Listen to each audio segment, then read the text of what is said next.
تو ہم شروع کرتے ہیں. آج پہلا رمضان ہے 2022 اپریل 2022 کا. آج ایک رمضان ہے, الحمدللہ ایک روزہ مکمل ہوا ہے.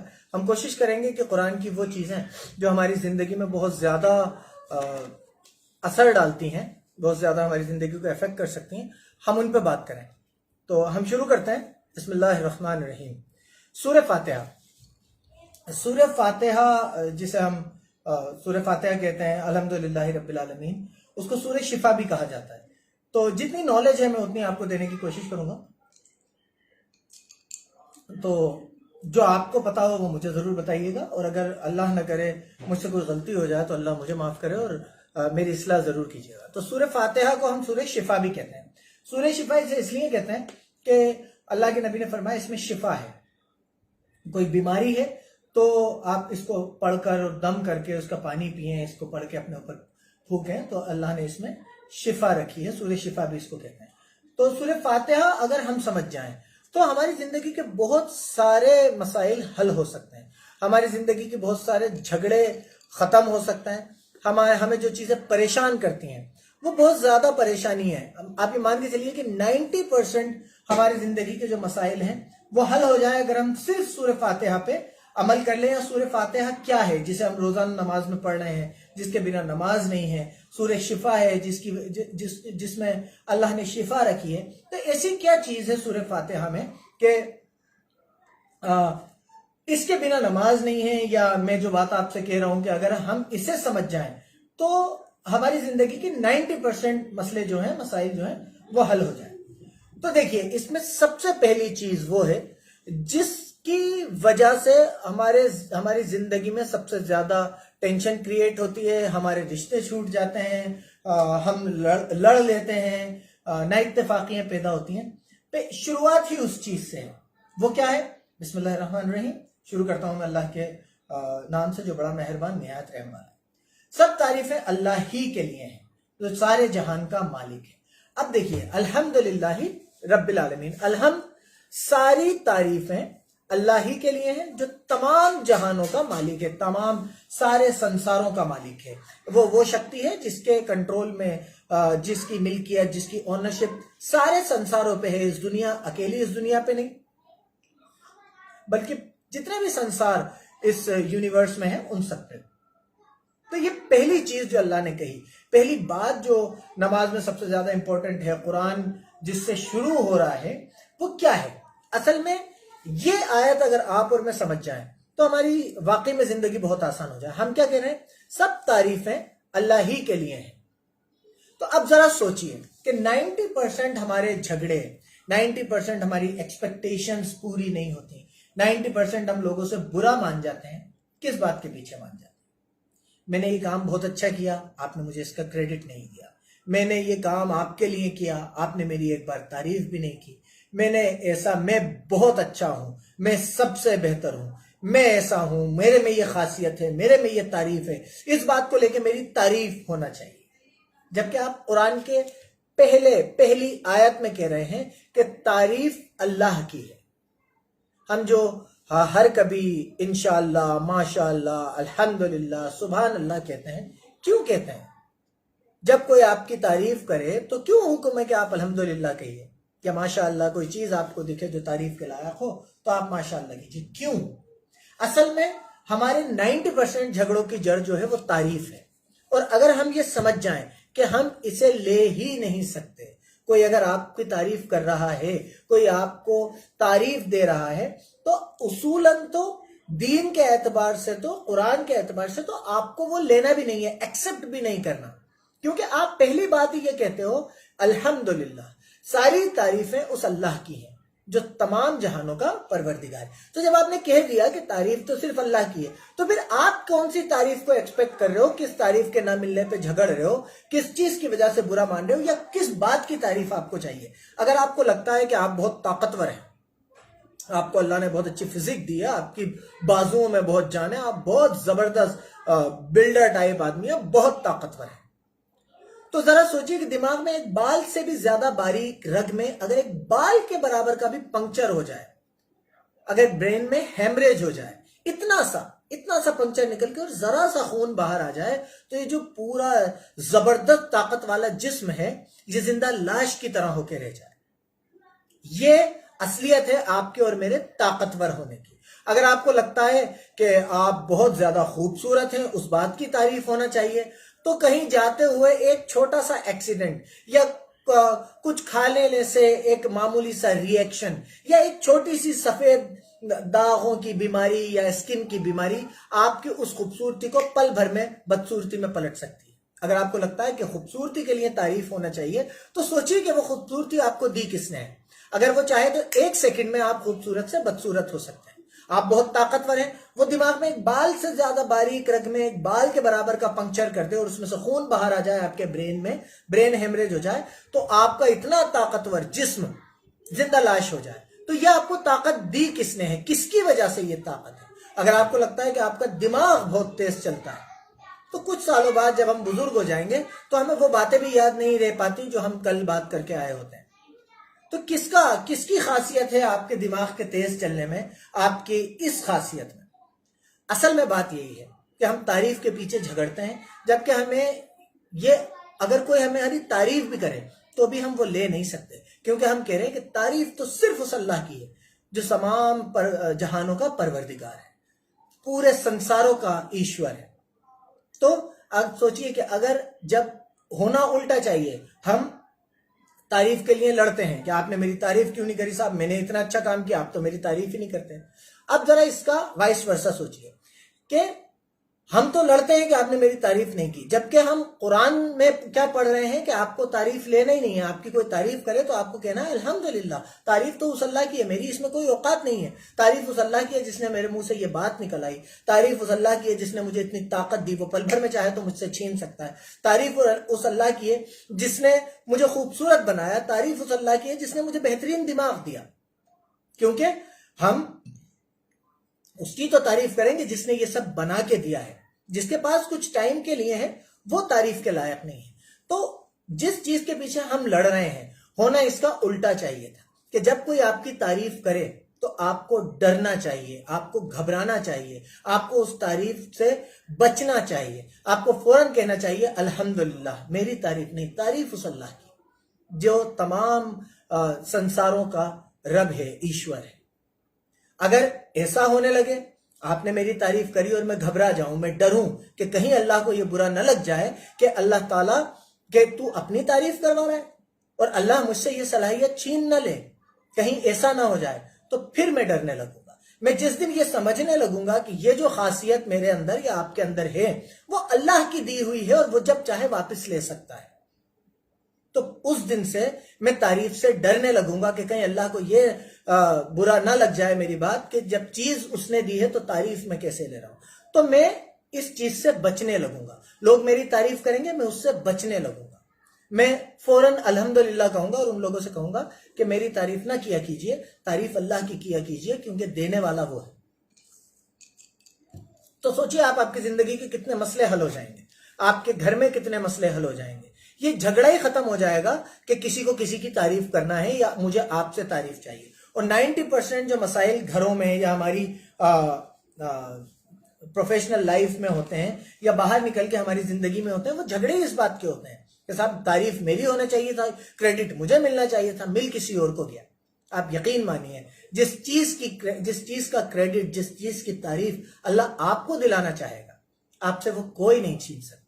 دینے والی ذات اور لینے والی ذات صرف اللہ کی ہے. ہاں، کوشش اپنی پوری کیجئے لیکن تعریف کے پیچھے مت بھاگیے. آپ کی کوشش آپ کا کام ہے، اس کا رزلٹ اللہ کا ہاتھ میں ہے. آپ پوری جان لگا کے بھی ہو سکتا ہے کہ پوزیٹیو رزلٹ نہ لا پائیں، اور آپ ذرا سی کوشش میں ہو سکتا ہے پوزیٹیو رزلٹ نہیں لائیں. راہل گاندھی اپنے برسوں پرانی لوک سبھا سیٹ سے بھی ہار جائیں اور وائناڈ جا کے ایک جگہ سے جیت جائیں، تو رزلٹ ہمارے ہاتھ میں نہیں ہوتا، ہمارے ہاتھ میں صرف محنت کرنا ہوتی ہے. تو بنا تعریف کی چاہت کے اور بنا رزلٹ کے خوف کے یا خوشی کے محنت کرتے رہیے. یہ قرآن کی پہلی لائن تھی جسے آپ کو سمجھنا ضروری تھا کہ آپ اگر تعریف کے پیچھے بھاگ رہے ہیں تو پھر نہ تو آپ کو دنیا ہی ملے گی اور نہ آخرت ہی ملے گی. آپ کے کام ایسے ہونا چاہیے جن سے وہ خوش ہو.